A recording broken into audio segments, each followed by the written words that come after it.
এবারে লোকসভা নির্বাচনের ফলাফল নিয়ে অনেকটাই আশাবাদী প্রবীণ সিপিআইএম নেতা তথা শিলিগুড়ি পৌর নিগমের প্রাক্তন মেয়র অশোক ভট্টাচার্য।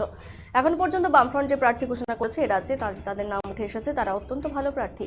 এর পাশাপাশি অন্যান্য ঘরের তুলনায় এবার অত্যন্ত সফলভাবে আসন সমঝোতা হয়েছে কংগ্রেসের সাথে। তো এবারে রাজ্যে কয়েকটি আসনে বাম প্রার্থীদের জয়ী হওয়ার সম্ভাবনা দেখতে পাচ্ছেন তিনি বলে তিনি জানিয়েছেন।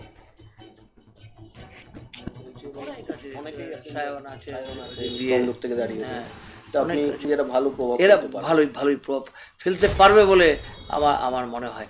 লড়াইটা কঠিন এবং জটিল, এটা ঠিকই। সেই জন্য আমরা আর আমাদের তো দুটো শত্রুর বিরুদ্ধে লড়াই করতে হচ্ছে একসাথে। মানে আমরা এদের নিয়েও লড়ছি না, এদের নিয়ে লড়ছি, দুজনের বিরুদ্ধে আমরা লড়ছি। আবার এরা দুজন যেটা করছে কখনো কখনো একটা আন্ডারস্ট্যান্ডিংও করছে। এমনও কিছু কিছু জায়গাতে এরা আসন দিয়েছে, তাতে মনে হয় যে কিছু আন্ডারস্ট্যান্ডিং আছে এদের মধ্যে, সেটা মনে হচ্ছে। আমাদের প্রার্থীরা নিঃসন্দেহে দি বেস্ট প্রার্থী এবং আমরা চেষ্টা করছি। আপনি এটা হচ্ছে যে এবছরই প্রথম কংগ্রেসের সঙ্গে আমাদের বেশিরভাগ আসনই অ্যাডজাস্টমেন্ট হয়ে গেছে। কংগ্রেস তাদের নাম ডিক্লেয়ার করেছে, কয়েকটা জায়গায় করেনি, দু একদিনের মধ্যে হয়তো করে দেবে। কিন্তু যদি বলা যায় 2019 সালে আমাদের কংগ্রেসের সঙ্গে কোনো আসন সমঝোতা হয়নি। 2016 সালে বা 2021 সালে আমাদের আসন সমঝোতা হয়েছিল, কিন্তু অনেক জায়গাতেই কংগ্রেস আবার প্রার্থী দিয়েছিল। তো আমরা সেদিক দিয়ে কিন্তু এবার অনেক বেশি ভালো অবস্থায় আমরা আছি।